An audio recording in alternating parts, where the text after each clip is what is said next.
There's a quiet habit that many of us have carried for decades. It feels clean, safe, responsible. We bring the groceries in, wipe the counter, and gently place each item into the refrigerator, thinking we've just done something good for our health. But what if, unknowingly, we've been silencing the very strength of the foods that are meant to nourish us? Dr. Shigeaki Hinohara, who lived past 100 and cared for patients well into his late years, once said, "We must question habits that were never questioned. That's how we protect vitality after 60. His words aren't about rebellion. They're about curiosity, about protecting what's still alive in us, not just with medicine, but with the way we live, eat, and care. The refrigerator, for many of us, became a symbol of progress, a cold box that kept us safe from illness. We were told to refrigerate everything, leftovers, fruits, vegetables, even bread, as if coldness was the answer to all food's fragility. But in truth, refrigeration isn't always preservation. For some foods, especially the ones that protect our aging bodies, it can mean damage.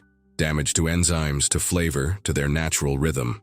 In blue zones like Okinawa and the hills of Sardinia, elders don't rush to chill every meal.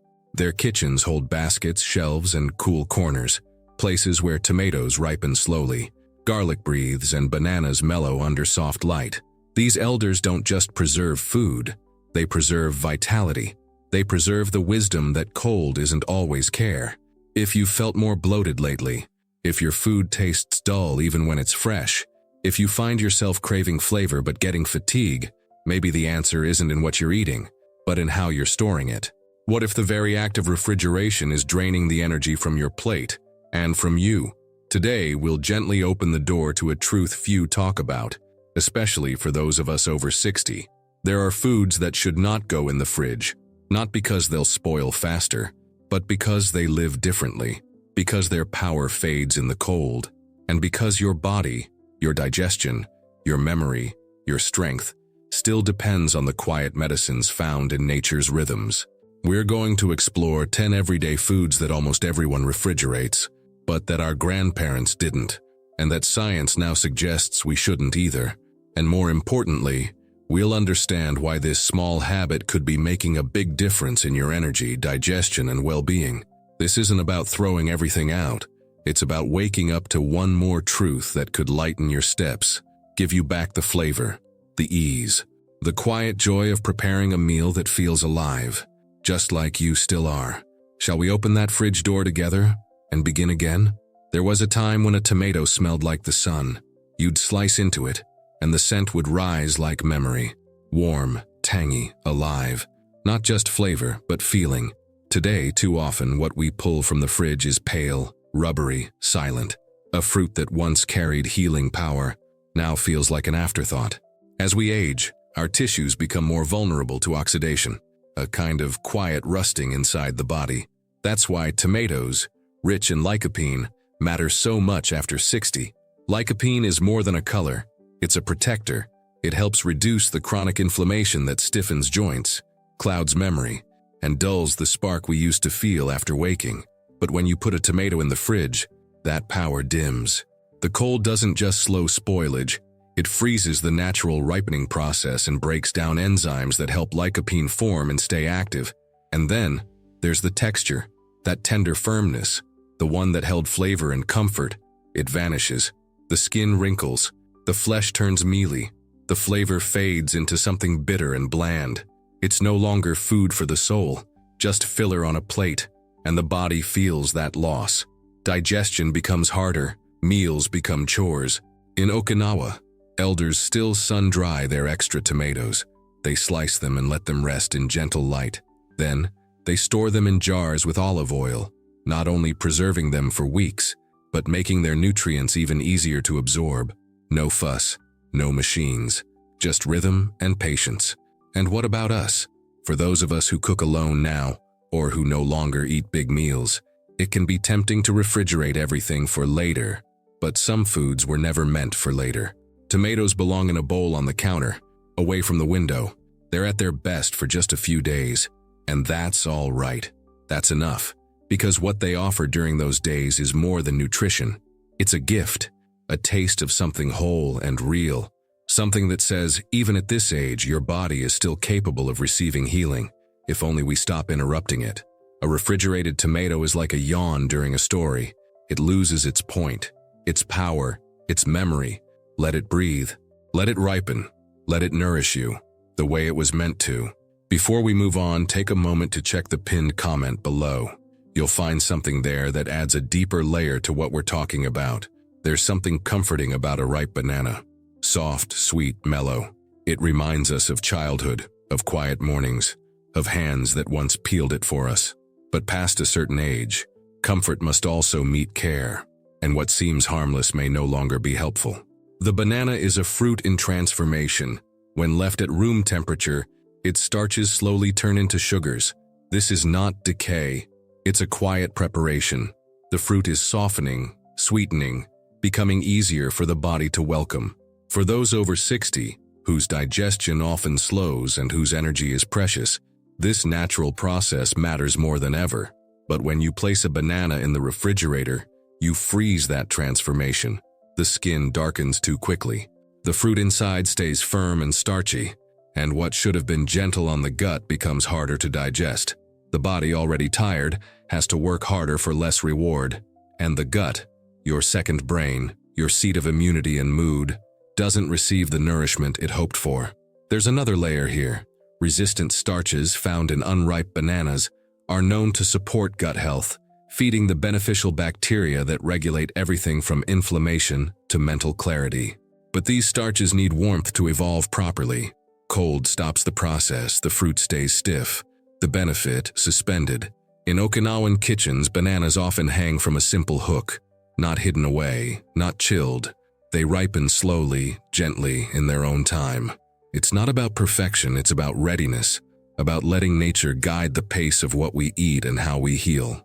If you've ever felt that your energy dips after breakfast, or that your stomach feels heavy after something as simple as a banana, perhaps it wasn't the fruit, but the cold.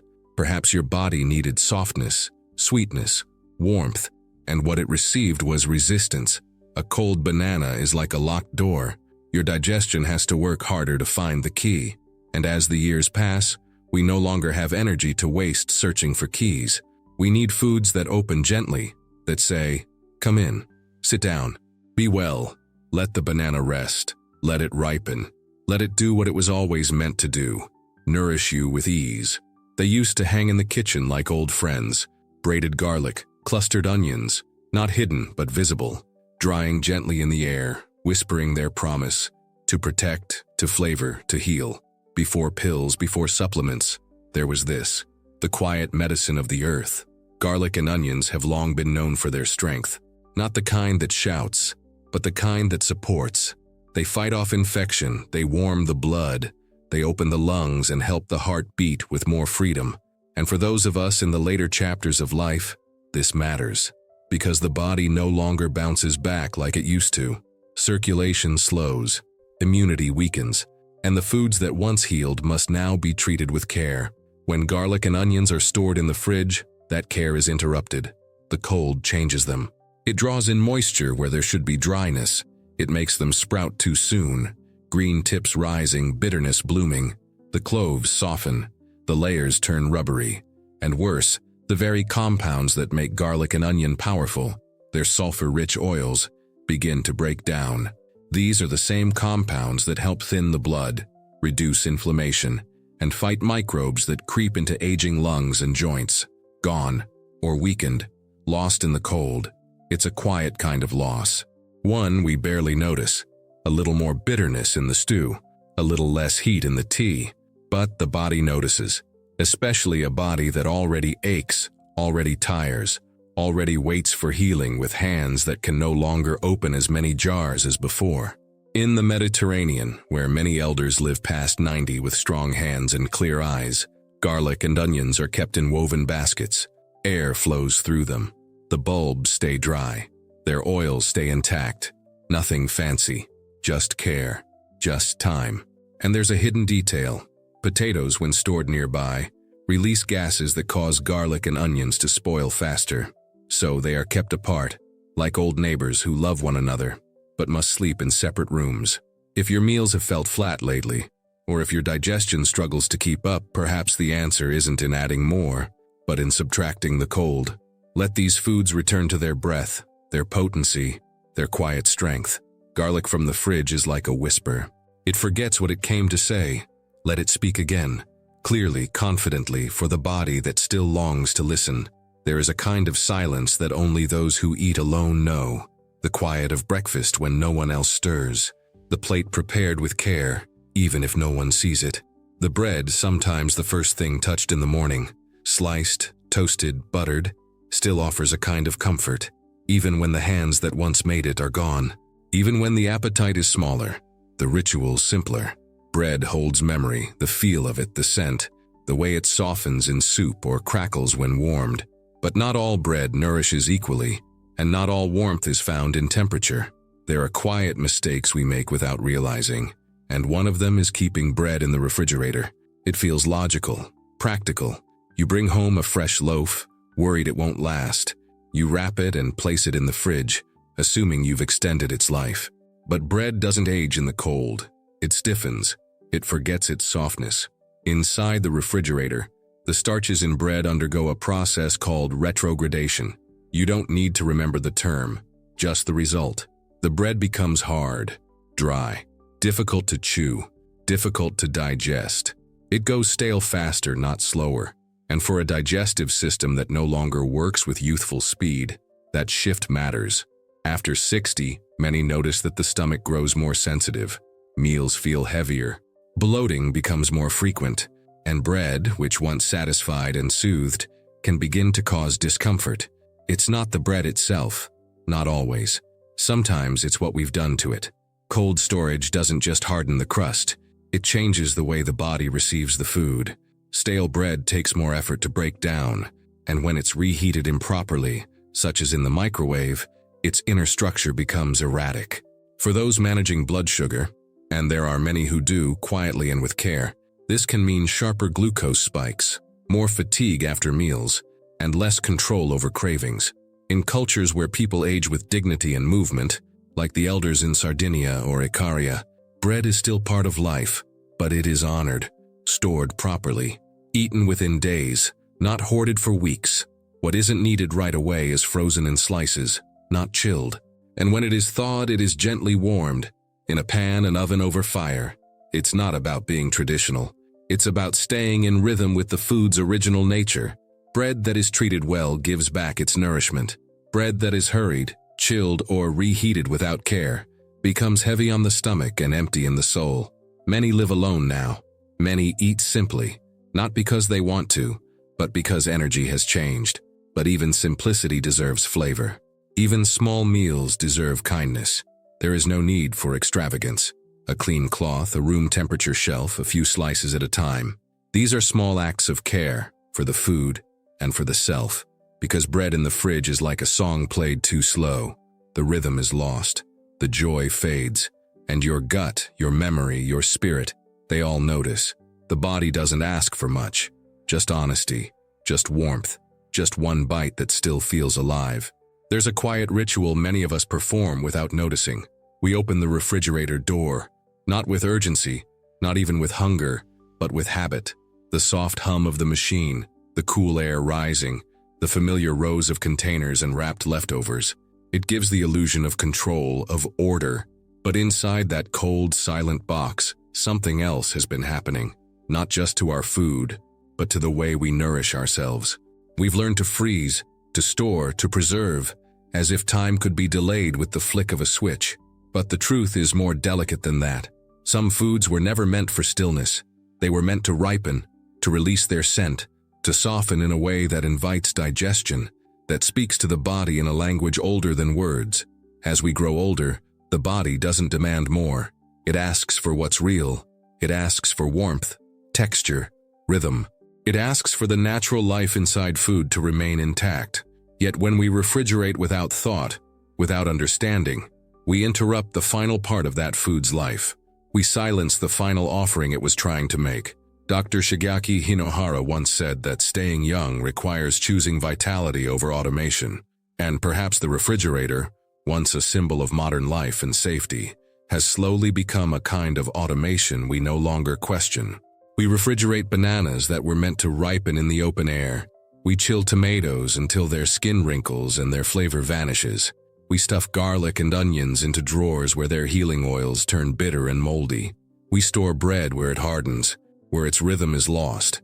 We do it thinking we are preserving, but what we often preserve is lifelessness, and the body, especially a body over 60, notices. It notices when digestion grows harder, when energy dips after meals, when the flavor of food disappears, and we reach for salt, for sugar, for something to compensate. But no seasoning can restore what cold has taken.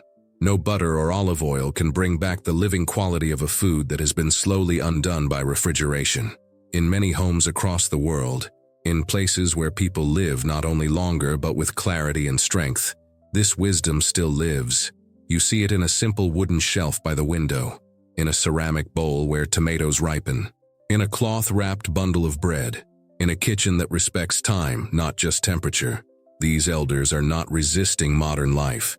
They are remembering something we've forgotten, that the way food is stored matters as much as the food itself. And there's something else, something quieter.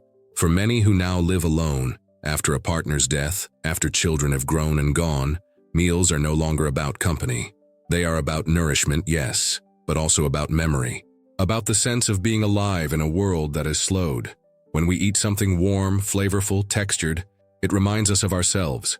It reminds us that we are still here, that our bodies are still worthy of care, that food, even now, can bring pleasure without guilt. How many things in your refrigerator right now are waiting without purpose? A banana gone brown too soon, a loaf of bread forgotten behind a carton, a tomato that was once bright and sweet, but now sits flavorless, rubbery, a shell of what it once was. These aren't just food items. They are missed chances, opportunities to feel better, to digest more easily, to feel the gentle lift that comes when the body says, yes, this is what I needed. Maybe today is not about throwing anything away. Maybe it's just about noticing which foods feel better when left out, noticing what your body tells you after a meal, noticing which flavors still stir something inside you. Because change, especially at this stage of life, does not come through discipline or force. It comes through softness, through listening, through one small act of care that leads to another. This week, perhaps you choose to leave the bananas out, to slice a tomato while it still smells like sunlight, to toast a piece of bread that hasn't hardened from the cold, not because someone told you to, not because of rules, but because your body still recognizes the difference, because deep down you still do too. You are not old in the way the world imagines. You are seasoned. And the body, even now, responds to kindness. The food on your table can still be medicine, not through magic but through attention, through respect, through warmth. Not everything needs to be preserved to be good. Some things need to be alive, just like you. Before you go, there's something waiting for you, something quiet but meaningful. It's in the pinned comment below. Take a moment to check it.